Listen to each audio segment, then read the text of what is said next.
Si nous avons des difficultés à positionner les modules sur la surface reconnue du fichier IFC, nous pouvons accéder à l'éditeur et personnaliser le champ photovoltaïque avec différents nœuds. Par exemple en décalant un côté avec le nœud rose, en déplaçant les nœuds gris pour changer la forme, ou en supprimant ceux en 3.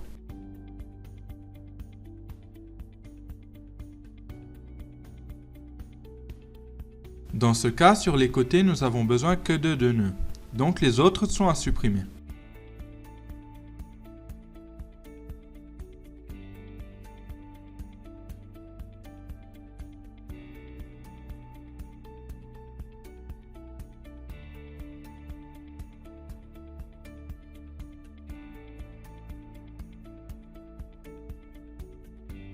Pour nous rendre compte rapidement si nous avons des nœuds en trop, nous pouvons essayer de redimensionner chaque côté.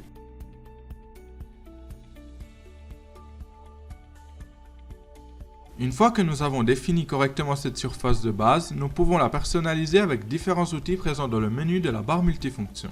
Changer un côté en arc, insérer un nœud, supprimer un nœud ou définir un décalage. Par exemple, saisissons un décalage depuis les bords actuels de la surface de moins 20 cm. De cette façon, nous l'avons réduite. Validons notre champ photovoltaïque, sélectionnons-le et lançons l'assistant pour concevoir l'installation. Nous souhaitons créer une installation avec positionnement des modules coplanaires à la surface et obtenir la puissance maximale possible. C'est-à-dire que nous voulons exploiter toute la surface disponible. Nous souhaitons aussi que nos modules soient monocristallins et qu'ils aient une puissance de 250 watts. Pour cette raison, nous regroupons tous les modules par type et puissance. En sélectionnant un module, nous voyons que le logiciel en a choisi automatiquement 52, car il est le nombre maximum de modules de ce genre qu'il est possible de positionner sur cette surface. Si nous sélectionnons par exemple un module de 400 watts, nous voyons que le nombre de modules que nous pouvons positionner est plus bas, car forcément les dimensions d'un module de ce genre par rapport à un de 250 watts sont différents. Naturellement, nous pouvons visualiser les dimensions directement en ouvrant la fiche technique.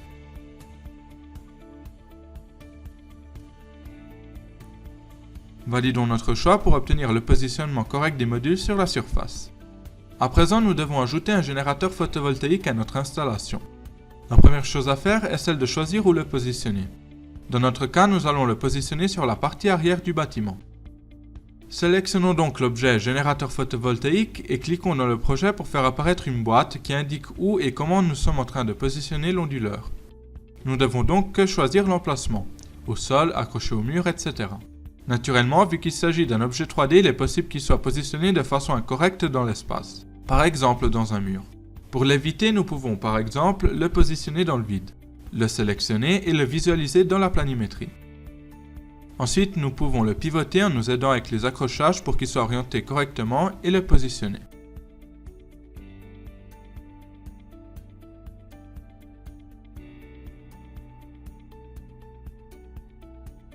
Ensuite, allons le visualiser dans la vue 3D et modifions la côte à laquelle il se trouve.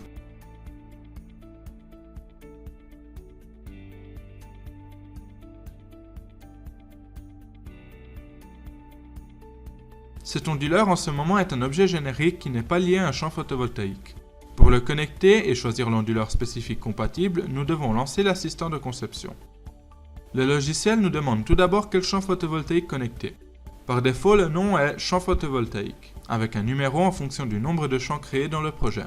Naturellement, nous pouvons modifier le nom des champs photovoltaïques. Fermons l'assistant, sélectionnons la surface à renommer et changeons le texte dans le champ description. Rouvrons l'assistant de conception et sélectionnons le champ photovoltaïque à connecter. Cette fois, le logiciel n'indique pas, comme pour les modules, tous ceux disponibles dans l'archive de référence, mais sélectionne que les onduleurs des archives qui sont compatibles avec le champ photovoltaïque. Donc tous les onduleurs qui apparaissent dans cette liste ont une configuration avec le champ photovoltaïque qui respecte les vérifications électriques. Dans ce cas, pour la configuration de ce type d'onduleur, on en utilise deux. En sélectionnant un de ces onduleurs et en cliquant sur le bouton de la barre multifonction, il est possible de visualiser quels modules y sont connectés. Sur les modules, il est aussi possible de lire l'étiquette qui s'est affichée. Par exemple, l'étiquette de ce module indique qu'il est connecté à l'onduleur numéro 2 sur la ligne MPPT numéro 1 de la chaîne numéro 1 et que dans cette chaîne, il est le premier module. Naturellement, si nous souhaitons changer l'onduleur connecté au champ photovoltaïque, nous pouvons sélectionner l'onduleur et annuler le projet. Ensuite, nous pouvons relancer l'assistant de conception. Cette fois, si nous voulons utiliser un seul onduleur, nous pouvons affecter des filtres à ceux compatibles et sélectionner celui qui nous convient le mieux.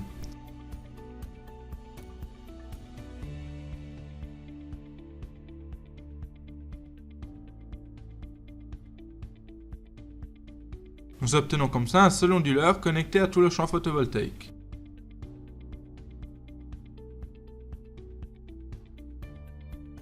Continuons la conception en ajoutant les panneaux électriques à notre installation. Pour ce faire, comme pour le générateur photovoltaïque, il suffit de sélectionner l'objet spécifique et de le positionner dans le dessin.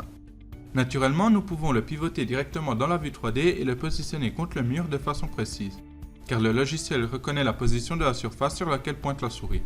Si nous souhaitons, nous pouvons aussi le positionner à la même hauteur de l'onduleur depuis la boîte outils des propriétés.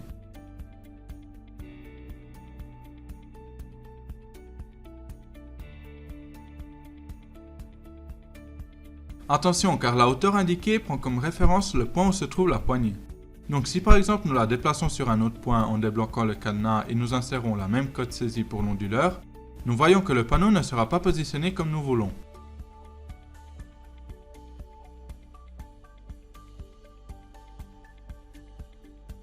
Déplaçons donc à nouveau la poignée dans la position correcte et saisissons la cote. L'objet que nous avons positionné est, comme dans le cas du générateur photovoltaïque, un objet générique que nous devons concevoir en lançant l'assistant spécifique depuis la barre multifonction. La première chose à faire dans l'assistant de conception des panneaux électriques est choisir la langue de compilation du schéma électrique. Par défaut, vu que nous travaillons sur le logiciel en français, la langue sélectionnée est français, mais nous pouvons choisir parmi 5 langues à disposition. Ensuite, nous devons indiquer la présence ou pas du compteur photovoltaïque, des charges utilisateurs et des tableaux de champ. Dans la deuxième étape, nous devons définir les câbles en courant continu. Nous pouvons indiquer la typologie de pose, si en hauteur ou souterraine. En fonction de ce choix, nous pouvons indiquer la désignation et la pose spécifique du câble.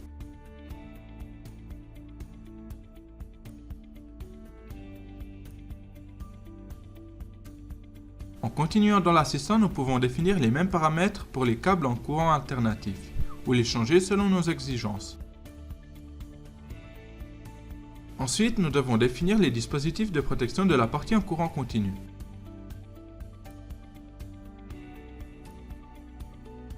Et sélectionner depuis l'archive l'article à utiliser. En alternative, nous pouvons débloquer le cadenas pour saisir la désignation de l'article directement dans le champ. Nous pouvons ajouter des fusibles, des diodes et des SPD, en indiquant rapidement pour chacun une désignation. De la même façon, nous devons choisir les protections de la partie en courant alternatif, donc très rapidement insérons les dispositifs et leur désignation.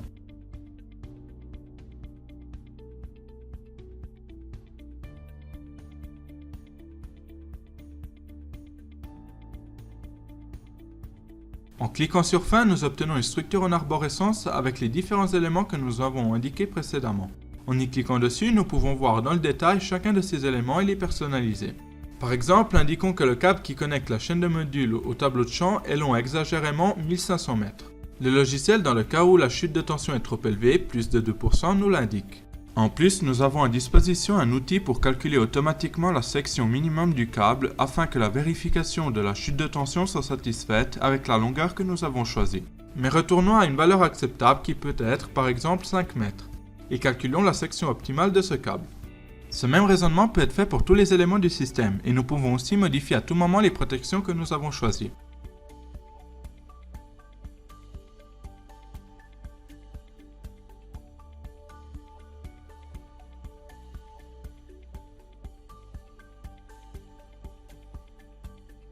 Enfin, nous pouvons aussi visualiser le schéma unifilaire de l'élément du système que nous avons sélectionné, avec la possibilité même de l'imprimer. Validons nos modifications pour voir que les différents panneaux électriques ont été positionnés. Nous pouvons naturellement les ajuster en cas de nécessité. Par exemple, les rapprocher au mur ou les coter tous à la même hauteur.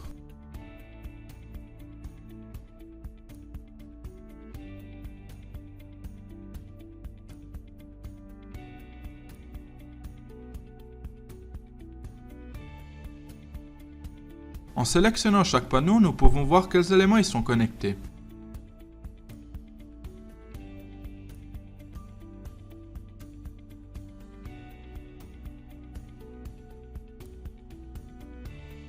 En outre, en sélectionnant le panneau général, nous pouvons visualiser le schéma unifilaire de tout le système. Dans ce cas, nous voyons que nous avons un chevauchement du schéma avec la légende. Naturellement, nous pouvons personnaliser le cartouche comme nous préférons. Nous pouvons changer le format de la feuille, changer l'orientation du schéma, changer la position du schéma. Nous avons toute une série de paramètres pour personnaliser le schéma unifilaire comme mieux nous croyons.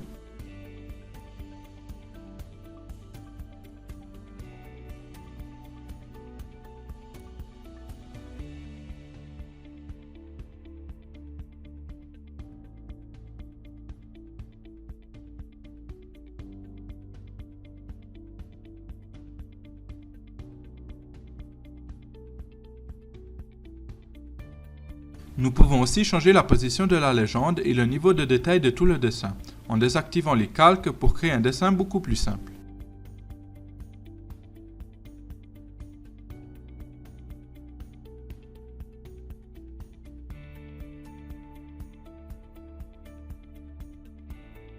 Enfin, nous pouvons imprimer ou exporter le schéma unifilaire au format DXF-DWG, pour le personnaliser avec toute autre information.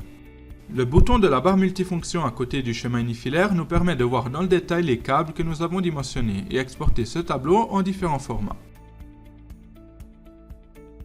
Nous avons donc terminé la conception de l'installation dans un environnement BIM en exploitant les assistants de conception des différents éléments de l'installation.